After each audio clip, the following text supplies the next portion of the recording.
నా ప్రశ్న గమనించండి, ఇటువంటి ప్రయోగం తెలుగు సినిమా హీరోలు చేస్తే ఫలితాలు కనబడలేదు, అదే విజయ్ చేస్తే ఫలితం కనిపించింది.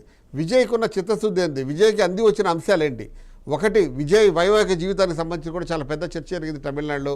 అది కూడా ఆయన పట్ల ఒక పాజిటివ్ టర్న్ తీసుకుంది. అటువంటి ప్రయోగమే మిగతా వాళ్ళు చేయలేకపోయారు. కానీ అటువంటి సిచ్యువేషన్ పవన్ కళ్యాణ్ ఫేస్ చేశారు. ఏపీ ఎలక్షన్స్లో కొంత ఫలితం కనిపించింది. దీన్ని ఎట్లా మీరు ఈ రెండు పరిస్థితులను మీరు ఎట్లా అన్వయిస్తారు? ఎస్,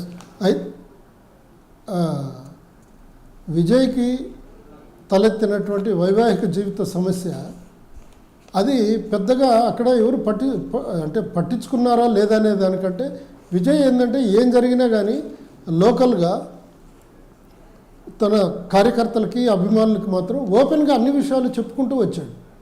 దాంతో అతని మీద ఉన్నటువంటి నెగిటివ్ ఫీలింగు దురభిప్రాయం కాకుండా అది కొంచెం సదాభిప్రాయం కాకపోయినా కనీసం దాన్ని పట్టించుకోకుండా దాన్ని ఓడించేంత తీవ్ర స్థాయిలో తీసుకోకుండా సర్దుబాటు చేసుకోగలిగారు. అట్ ది సేమ్ టైం ఆయనకున్నటువంటి సామాజిక నేపథ్యంలో కూడా సాలిడ్గా పడ్డాయి. ఇంకోటి ఏంటంటే ఇంతకుముందు చెప్పాను కానీ 48% యాంటీ ఇంకంబెన్సీ, స్టాలిన్ ప్రభుత్వం పైన ఉన్నటువంటి 48% యాంటీ ఇంకంబెన్సీలో 35% పైగా విజయ్కి ఓటింగు సరళిగా మారిపోయిందని చెప్పి ఇప్పుడు మనకు వస్తున్నటువంటి సమాచారం కరీం. రైట్. అందువల్లనే విజయ్కి అనుకూలంగా పరిస్థితులు మారాయి. ఓటర్లు, యూత్, నిరుద్యోగులు, ముఖ్యంగా మరలా చిన్న తరహా పరిశ్రమలు ఉంటాయి కదా, కమర్షియల్ యాక్టివిటీస్, వాళ్ళందరూ కూడా కొంచెం విజయ్కి అనుకూలంగా ఓటు చేశారని మనకు వస్తున్నటువంటి సమాచారం చేశారు. సో యాంటీ ఇన్కంబెన్సీ చాలా బలంగా పనిచేసింది డిఎంకేకి వ్యతిరేకంగా, అలాగే లెఫ్ట్ పార్టీస్ వ్యతిరేకంగా కూడా పనిచేసింది. కానీ యాంటీ ఇన్కంబెన్సీ అనే ఛాయలు మనకు వెస్ట్ బెంగాల్లో కూడా కనిపిస్తున్నాయి, కానీ అస్సాంలో, పుదుచ్చేరిలో మాత్రం కనబట్లేదు. కాకపోతే ఈ అంశానికి సంబంధించి మనతో మాట్లాడుతున్నారు డాక్టర్ రవి మాట్లాడుతున్నారు. రవి, చెప్పండి, ఇప్పుడున్న పరిస్థితుల్లో మీరు విజయ్ ఇంపాక్ట్ తమిళ రాజకీయాల మీద చాలా స్పష్టంగా కనిపిస్తుంది. 2 సంవత్సరాల క్రితం పార్టీ పెట్టిన విజయ్ ఇప్పుడు సీఎం క్యాండిడేట్గా తెర మీదకి వచ్చారు. ఇంతవరకు చాలా బలమైన రాజకీయ పునాదులున్న రాజకీయ పక్షాలకు సంబంధించిన నాయకులు కూడా వెనుకంజలకు తోసి ఆయన ముందుకొచ్చి ఆ ఇంపాక్ట్ చూపిస్తున్నారు. ఎలా విజయ్కి అనుకూలించిన అంశాలంటే, విజయ్ వివాదాల్లోకి వెళ్ళని వ్యక్తి కాదు, విజయ్ చుట్టూ వివాదాలు లేకపోలేదు. అలాగే విజయ్ ఇంతకుముందు పెద్ద రాజకీయ అనుభవం ఉన్న వ్యక్తి కూడా కాదు, రాజకీయ కుటుంబం నుంచి రాలేదు, సినిమా కుటుంబం నుంచి వచ్చిన వ్యక్తి. విజయ్ చేసిన ఈ ఫీట్ని మనం ఎలా అర్థం చేసుకోవాలి? ఇంకొక విషయం ఏంటంటే, విజయ్ వెనక తమిళ సినిమా రంగం కూడా చాలా బలంగా నిలబడదు. అజిత్ లాంటి వాళ్ళు కూడా విజయ్కి చాలా గట్టిగా సపోర్ట్ చేసిన విషయాన్ని కూడా మనం గమనించాలి. ఎలా ఇవన్నీ కలిసి విజయ్కి ఎట్లా దోహదం చేసినా మీరు అనుకుంటున్నారు రవి?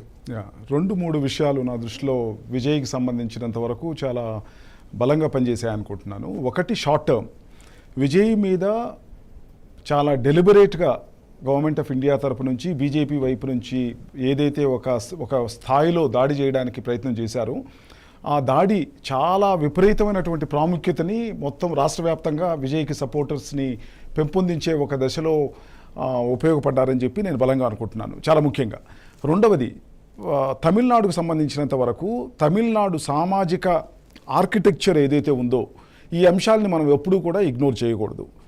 చాలా డిస్టింక్ట్గా మిగతా రాష్ట్రాల్లో ఉన్నటువంటి సామాజిక అంశాలు తమిళనాడుకి ప్రత్యేకంగా మనం చూస్తే, తమిళనాడులో చాలామంది మన గెస్ట్లో ముందు కూడా చెప్పిన సందర్భాన్ని కూడా మీరు గుర్తెచ్చుకోవాలి.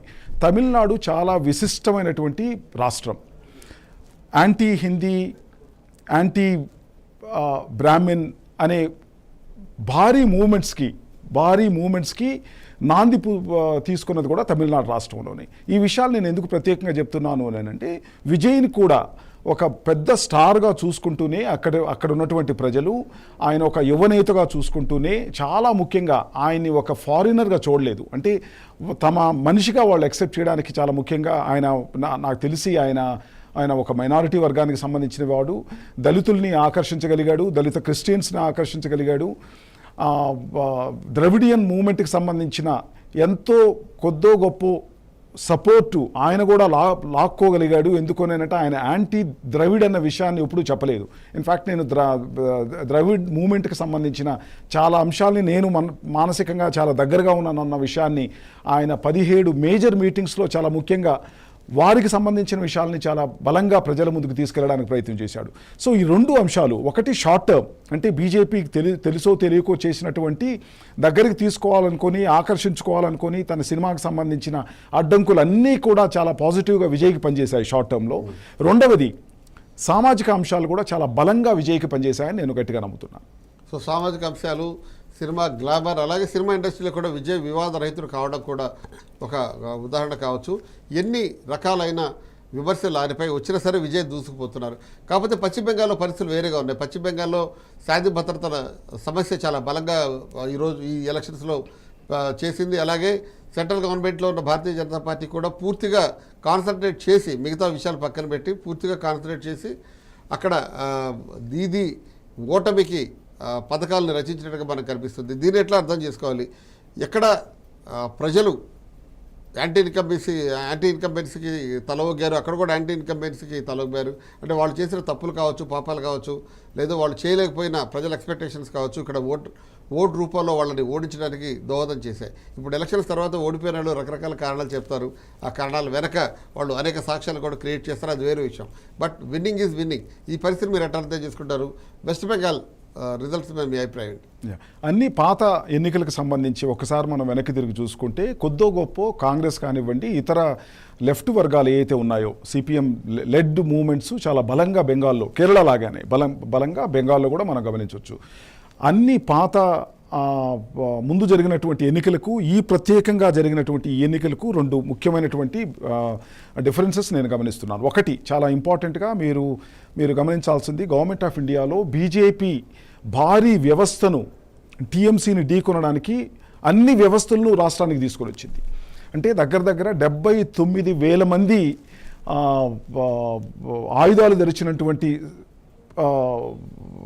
స్పెషల్ కమాండోస్ రాష్ట్రంలో దిగాయి అన్న విషయాన్ని మీరు మర్చిపోకూడదు. చాలా ముఖ్యంగా అంటే ఏ స్థాయిలో బీజేపీ టీఎంసీని ఓడించడానికి, ఆ స్థాయిలో అంటే ఒక పెద్ద యుద్ధానికి సంకేతంగా 79,000 మంది రాష్ట్రానికి సంబంధించిన పోలీసుల్ని పక్కన పెట్టి బయట నుంచి తీసుకురావడం అనేది చిన్న విషయం కాదు. అంటే అది ఏ భారీ స్థాయిలో బీజేపీ రచించినటువంటి వ్యూహం చాలా ఒక గొప్ప విజయానికి నాంది పలికింది. చాలా ముఖ్యంగా రెండవది యాంటీ ఇన్కంబెన్సీ తప్పనిసరిగా పనిచేసిందనే నేను అనుకుంటున్నాను. ఎందుకనంటే ఎస్ఐఆర్కి సంబంధించిన క్యాంపెయిన్ ఏదైతే బీజేపీ చాలా బలంగా ముందుకు తీసుకెళ్ళిందో బెంగాల్లో, అది కొద్దో గొప్ప తప్పనిసరిగా బీజేపీకి చాలా పాజిటివ్గానే పనిచేసిందని అనుకుంటున్నాను నేను.